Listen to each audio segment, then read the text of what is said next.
Si vous faites partie des personnes qui se sont souvent demandé ce que pouvait bien contenir une boîte noire d'avion de ligne, vous allez être comblé parce que je m'en suis procuré une usagée et celle-ci vient d'un Airbus A320.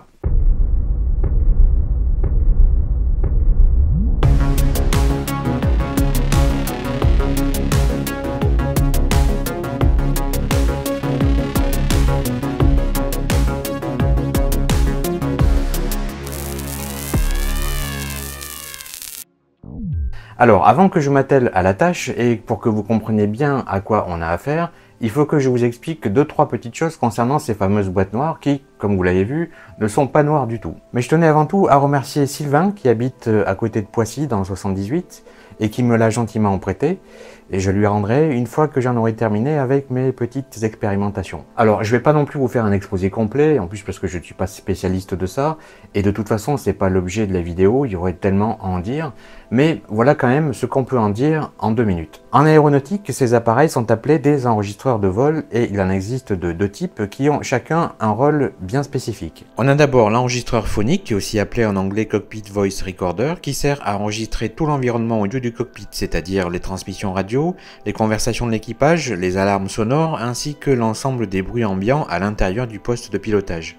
Jusque dans les années 2000, ils étaient analogiques et enregistraient ces données sonores sur des bandes magnétiques 4 pistes.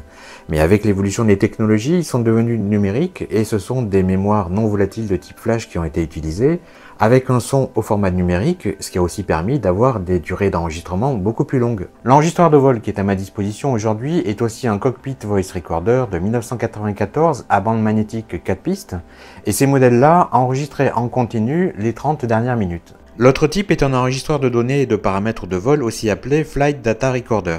La nature et la quantité de données enregistrées sont très variables et dépendent de l'âge et de la taille de l'avion. Dans les années 60, on était à une dizaine et à la fin des années 2000, on en enregistrait près de 1300. Jusqu'au milieu des années 80, les données étaient stockées sur des supports magnétiques qui ont ensuite été remplacés par des mémoires à semi-conducteurs de type flash, ce qui a permis de stocker de plus en plus de paramètres de vol. En cas de crash, tout ça sera utilisé par les enquêteurs dans le but de recréer virtuellement le vol le plus réalistement possible dans un simulateur numérique afin de comprendre les circonstances et les causes de l'accident. Autre point très important, tous ces enregistreurs de vol sont équipés d'une balise de localisation sous-marine alimentée par une pile au lithium et qui ne se déclenche automatiquement qu'une fois qu'elle est immergée. À ce moment-là, elle émet un signal ultrason de 37 500 Hz sur une portée de 2-3 km, ça dépend de l'environnement, pendant environ 60 jours. Et ce signal peut être reçu et transformé en un signal sonore audible à partir d'un récepteur spécifique. Et on a un petit peu de chance parce que le CVR de Sylvain dispose toujours de sa balise, ce qui va aussi me permettre de l'analyser. Et au niveau de la résistance au crash, ces appareils sont assez impressionnants quand on regarde les résultats. Ils sont conçus pour résister au crash à très grande vitesse, aux incendies après crash, et à la très forte pression que l'on trouve dans les eaux extrêmement profondes. Bref, ah oui, je peux aussi rajouter que ces boîtes sont généralement installées à l'arrière du fuselage parce que c'est souvent la partie la mieux conservée après un lourd impact avec le sol ou la mer. Donc maintenant que vous en savez suffisamment, je vais commencer par en faire le tour. Ensuite, je l'ouvrirai. Bon, il y a écrit ne pas ouvrir, mais au point où on en est, on s'en fout, et puis depuis le temps, il y a prescription. Et ensuite, on verra ce qu'il y a à découvrir à l'intérieur et où ça nous mène. Et à titre d'information, on peut constater que l'engin pèse un peu plus de 10 kg. Alors ce que je vous montre ici, c'est la balise de localisation que je vais dans un instant analyser en détail pour voir si elle est toujours fonctionnelle. Ceci est la plaque d'identification qui est propre à chaque enregistreur de vol. Et à cet endroit, on trouve une prise jack permettant de brancher un casque pour monitorer l'enregistrement. À l'arrière de l'appareil se trouve l'unique connecteur qui rassemble toute la connectique nécessaire pour l'interfacer avec les instruments installés dans l'avion. Il s'agit d'un connecteur ITT Canon DPX-B57 contenant donc 57 broches. Et il faut savoir que ce modèle d'enregistreur de vol respecte le protocole ARINC 557 qui était en vigueur dans les années 80 mais c'est plus le cas aujourd'hui. 557, ça sous-entendait qu'on en était aux séries 500 et aujourd'hui on est plutôt aux séries 800 et 900. Et si vous vous demandez ce qu'est ARINC, c'est la société américaine qui définit les normes et les principaux standards de communication dans les avions et entre les avions et le sol. Et je vais commencer ce décortiquage par la balise de localisation sous-marine qui fait partie intégrante de ce dispositif et qui se déclenche automatiquement lorsqu'elle est plongée dans l'eau.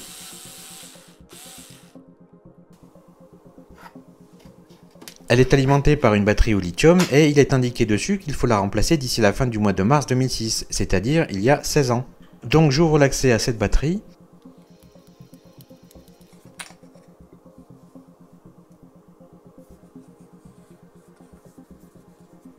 Alors, je ne prendrai bien sûr pas le risque de chercher à la recharger, surtout quand on réalise que cette batterie a 23 ans. Mais ça serait quand même intéressant de voir s'il lui reste de l'énergie.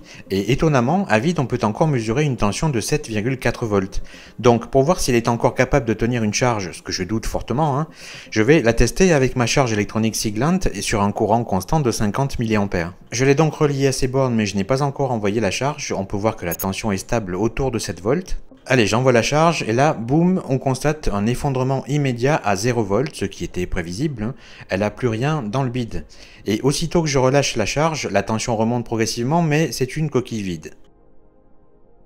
Allez, j'ouvre maintenant le côté sonde de la balise. Et on peut tout de suite apercevoir plusieurs composants montés en surface, dont 2 circuits intégrés, un MOSFET de puissance, 2 diodes et quelques passifs, le tout disposé sur un circuit imprimé multicouche arrondi. Au niveau des circuits intégrés, on a un ICM 7556 et un HEF 4070. Le premier que l'on voit ici est un double timer CMOS très stable, capable de produire des fréquences et des délais très précis. On peut l'utiliser comme générateur de fréquences, pour la modulation à largeur d'impulsion, pour la génération de délais et bien d'autres applications. C'est lui qui est donc en charge de produire une fois par seconde le signal ultrasonique de 37,5 kHz. Le second circuit intégré ici est une porte logique ou exclusive quadruple à 2 entrées qui est a priori utilisée comme comparateur logique pour le 7556. Et par ce détail, vous voyez comment le circuit est relié à la paroi de la balise car la paroi est bien évidemment conductrice de courant. Le plot central du circuit est relié à ce qui va faire office de sonde vers l'extérieur, même s'il ne s'agit que d'une simple tige de métal. Mais cette tige est isolée à la surface du bouchon et ça n'est que quand la balise sera immergée que l'eau, qui est conductrice de courant, leur permettra d'être reliés entre eux pour fermer le circuit et alimenter la balise. Et pendant qu'on y est, je vais passer ce bouchon au rayon X pour voir s'il n'y a rien d'autre que du métal à l'intérieur. Eh bien la réponse est non, il n'y a rien d'autre, c'est du métal plein délimité en son centre par un anneau d'une matière non conductrice, sans doute du plastique ou du silicone dur. J'ai remarqué qu'entre le fond du compartiment batterie et la profondeur où est le circuit, il y a une zone inaccessible ici qui doit faire environ 2 cm, et c'est nécessairement où se trouve le transducteur ultrasonique. Alors je ne sais pas si on pourra voir quelque chose au rayon X, mais ça se tente, bien qu'il soit possible que les photons émis par ma machine ne transportent pas assez d'énergie pour traverser cette densité de matière.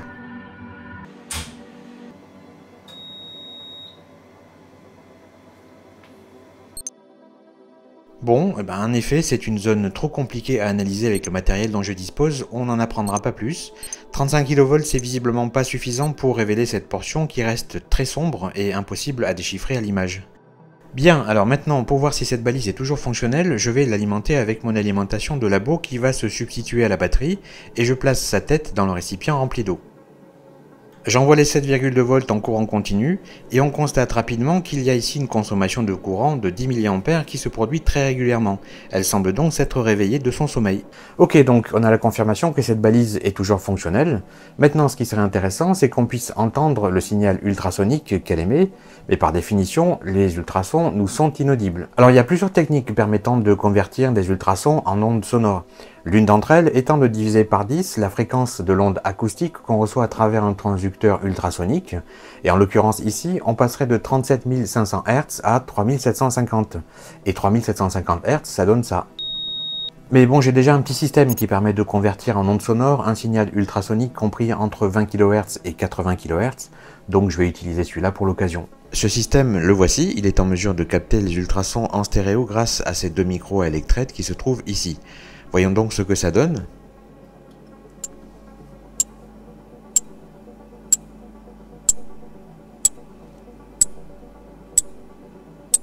Je peux également faire varier la sensibilité des fréquences.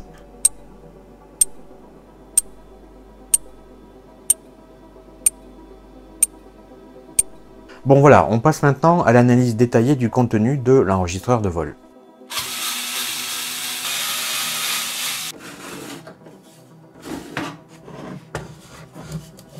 L'ouverture du boîtier révèle clairement 2 parties. Ici à gauche, un bloc blindé et étanche contenant les informations à préserver à tout prix, et ici à droite, un transformateur et l'électronique du système qui reçoit et enregistre ces informations. Et pour mieux analyser tout ça, je commence déjà par séparer les 2 parties. Ce boîtier est assurément l'élément le plus important de cet enregistreur de vol puisqu'il est conçu pour qu'en cas de crash, tout ce qu'il renferme puisse être récupéré et étudié par le personnel compétent. Il est généralement fait en titane et pèse un peu plus de 6,5 kg, ce qui représente 65% de la masse totale de l'appareil. Après un important crash, cette électronique est généralement détruite, mais ça n'est pas très grave parce que les ingénieurs ont toujours moyen d'interfacer le boîtier blindé avec un autre système qui leur permettra d'en monitorer le contenu, voire au pire des cas de récupérer directement la bande. L'électronique est architecturée pour être la plus modulaire possible, ce qui a certains avantages, aussi bien en termes de maintenance que d'évolutivité. On va rapidement passer en revue ces cartes en commençant par les 4 premières. Et comme vous pouvez le constater, elles sont identiques car elles ont la même fonction de préamplification de signal audio mais chacune est assignée à une piste différente. On a affaire là à des composants vintage mais d'une qualité rare, et attention, cette date est celle de sa conception initiale, pas nécessairement celle de sa fabrication pour cet appareil. En termes de composants, ici il n'y a pas grand chose, mais suffisamment pour amplifier le signal en provenance d'une source audio avant de l'enregistrer sur la bande. Celle-ci est déjà bien plus complexe et utilise 6 circuits intégrés en boîtier DIP14 qui ont été produits entre 1991 et 1992. Et dans les faits, on a ici un double timer de précision qui a globalement les mêmes caractéristiques que celui trouvé dans la balise de localisation. Ici, un compteur pré-réglable, progressif-dégressif qui, en fonction du niveau de tension reçu, est capable de compter en mode binaire ou en mode décimal base 10. Ici, un double démultiplexeur binaire, mais je n'ai pas su clairement déterminer sa fonction. Ici, c'est une quadruple porte logique NAND, donc non et à 2 entrées. Ici une porte logique CMOS NAND AND, donc non et à 8 entrées. Et ici un quadruple commutateur CMOS bilatéral utilisé en l'occurrence pour le multiplexage des signaux analogiques. Et tout ça avec le reste des composants que l'on voit forme le module en charge de la procédure de testing séquentiel automatique pour valider le bon fonctionnement des 4 pistes. Il consiste à leur envoyer un signal audio de 600 Hz pendant 8 dixièmes de seconde et d'attendre le retour du circuit de monitoring pour donner le go ou no go. Voici la carte en charge de l'effacement de la bande magnétique. On peut notamment y voir 2 gros relais électromagnétiques hermétiques très prisés dans l'aviation, ainsi qu'un gros condensateur électrocube à film polyester métallisé de 4,5 microfarad pour 200 volts. Ces composants coûtaient une fortune à l'époque de par leur qualité et leur fiabilité. Ensuite, nous avons le module faisant office de petite alimentation à découpage pour fournir les différentes tensions nécessaires à l'ensemble du système. On y trouve notamment ici un transistor de puissance exFET à canal P utilisé pour le contrôle de tension négative, et aussi 3 autres transistors de puissance bipolaire NPN pour le circuit de commutation à grande vitesse. Je l'ai déjà dit auparavant mais je vais me répéter, la qualité de fabrication de tous ces composants est exceptionnelle malgré leur âge. Je n'ai pas trouvé la fonction exacte de cette carte-ci, qui est conçue autour d'un classique transistor NPN en boîtier TO39 entouré de composants passifs et de 2 résistances variables. J'ai bien compris qu'elle générait un signal, mais je ne sais pas pour quelle fonction. Nous avons ensuite ici le module contenant le timer qui permet de connaître le nombre total d'heures d'utilisation de l'appareil, et on peut voir qu'on a allègrement dépassé les 5000 heures. Et pour finir, voici le circuit de monitoring qui permet l'écoute directe et la relecture de la bande magnétique. On y trouve ici 2 doubles amplificateurs opérationnels qui ont la classification militaire car ils ont la particularité de pouvoir fonctionner dans une plage de température comprise entre -55 et +125 degrés, alors que l'équivalent en modèle standard va de 0 à 70 degrés. Voilà donc pour le passage en revue technique de ces 10 modules. Alors j'ai réussi à me procurer le schéma de câblage standard ARINC spécification 557 qui concerne cet enregistreur de vol modèle A100A et il m'a permis d'en déduire un certain nombre d'informations utiles. En l'occurrence, j'ai remarqué qu'il y a 2 façons d'alimenter cet appareil, soit sur une ligne de 115 volts en courant alternatif sur une fréquence de 400 Hz, soit sur une ligne de 27,5 volts en courant continu, à condition qu'il y ait un onduleur optionnel installé à l'intérieur. Oui, parce que cet onduleur sera en charge de convertir la source d'alimentation en courant continu de 27,5 volts en 115 volts alternatif à 400 Hz. Eh bien, il se trouve que cet onduleur est bien installé dans l'enregistreur de vol. Et il s'agit de ce petit boîtier noir, on va donc pouvoir jeter un coup d'œil à sa conception. Il date de janvier 1994 et a été conçu par Loral Data Systems. Normalement, son électronique devrait se baser sur le schéma suivant qui décompose grossièrement le principe de fonctionnement d'un onduleur monophasé simple. En entrée, on a un courant continu avec une tension de 27,5 volts que l'on va proprement filtrer. Ensuite, nous aurons le circuit d'oscillation à 400 Hz en charge de produire la forme du signal de sortie ainsi que sa fréquence. Puis un circuit de commande pour équilibrer le système mais qui n'est pas indispensable donc il peut ne pas s'y trouver. Ensuite, il y aura un circuit de commutation qui est l'endroit où le courant continu est transformé en courant alternatif à la fréquence de l'oscillateur avec une topologie de pont en H à 2 ou 4 MOSFET de puissance. Derrière tout ça, il y aura ensuite le transformateur principal élévateur de tension qui sortira les 115 volts nécessaires, et pour finir, le courant alternatif produit sera filtré pour éliminer les résidus et les harmoniques indésirables. Et vu l'âge, il faut aussi s'attendre à avoir une électronique un peu vintage. Alors déjà sans surprise, tous les composants sont traversants et certes anciens mais d'une qualité de fabrication exceptionnelle. Une analyse rapide du circuit me fait dire que nous avons ici le module de filtrage de courant. Cette portion rassemble les composants du circuit d'oscillation. Le pont en H à 2 MOSFET est ici mais on ne voit pas très bien les transistors parce qu'ils sont au niveau inférieur. Et bien sûr le transformateur pour le 115 volts est celui-ci et on peut constater qu'il s'agit d'un transformateur torique. Et si on s'attarde quelques secondes sur l'oscillateur, on peut observer qu'il est conçu à partir d'un circuit intégré SCL4047 qui est un multivibrateur comportant 2 états instables et capable de basculer périodiquement et spontanément de l'un à l'autre. Ici vous voyez mieux les 2 transistors MOSFET qui font partie du circuit de commutation. Le choix d'utiliser un transformateur torique a dû être motivé par le fait qu'il a un très bon rendement et qu'il rayonne très peu, ce qui a l'avantage de ne pas perturber les composants à proximité. Et si cette alimentation en 115 volts alternatif à 400 Hz vous paraît complètement farfelue, eh bien sachez que ça n'est pas du tout le cas parce que c'est la fréquence standard du réseau électrique qui équipe l'aviation et la marine depuis la Seconde Guerre mondiale. Donc en m'aidant des informations trouvées sur ce schéma, j'ai établi une connectique basique qui est censée pouvoir alimenter l'appareil en 27,5 volts en courant continu à partir de mon alim de labo, mais également de monitorer sa sortie audio mono. Bref, j'envoie le courant. Et visiblement ça a son petit effet puisque le bloc d'enregistrement semble bel et bien fonctionnel. Alors je sais pas encore si ça fait autre chose que de faire tourner le moteur, mais en tout cas c'est un début. Et au niveau de la consommation de courant, on est à 11,5 watts, ce qui semble plutôt cohérent. Du coup, à partir de cette carte son externe connectée à un de mes PC, je vais maintenant enregistrer le signal audio qui en sort, et j'ai pris le soin de retirer la carte qui permet l'effacement de la bande magnétique. C'est parti, et voici ce que j'obtiens.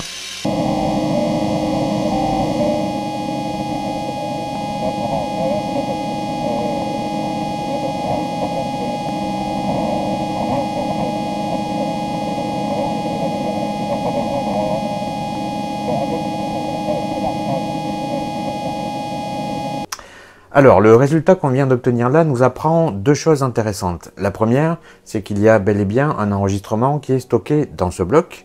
Et la seconde, c'est qu'il y a a priori un problème avec l'électronique du monitoring qui ne lui permet pas de le restituer correctement. Comme j'ai pas envie de me lancer dans de la rétro-ingénierie de cet enregistreur de vol pour éventuellement finir par trouver le problème, je vais plutôt tenter une autre approche. Et cette approche consiste à travailler en amont du circuit de monitoring, c'est-à-dire juste après la tête de lecture, et voir dans quelle mesure il ne serait pas possible d'y faire de la préamplification de signal. J'ai donc soudé un certain nombre de fils au niveau de l'interface, qui vont me permettre de sonder avec un oscilloscope les signaux électriques qui les parcourent pendant que la machine est alimentée et en fonctionnement. Et ce afin de déterminer leur nature et surtout de retrouver les signaux issus de la tête de lecture, ce que je suis parvenu à faire. Et après les avoir fait passer dans un préamplificateur audio, j'obtiens ceci.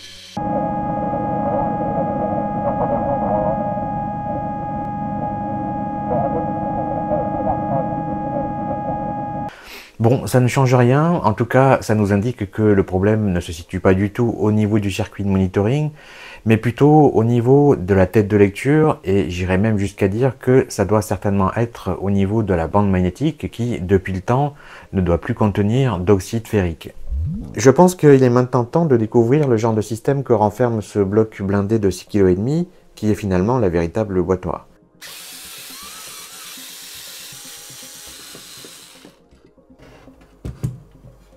Voici le premier niveau de protection. Le système se trouve à l'intérieur de ce boîtier noir qui n'est autre qu'un bloc thermique. Cette languette métallique compressée contre le bloc va permettre d'absorber les chocs extérieurs. Et elle est placée juste en dessous de cet autre bloc blanc qui lui fait office d'isolation haute température et qui est particulièrement dense. Mais le plus précieux se trouve bien entendu sous le bloc thermique que je vais maintenant retirer.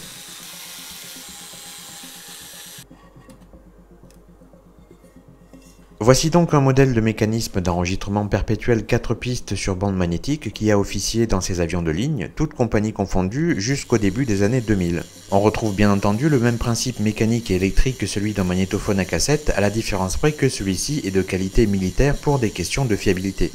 On voit ici partiellement les 3 têtes, lecture, enregistrement et effacement, avec les patins de pression pour maintenir la bande bien plaquée contre elle.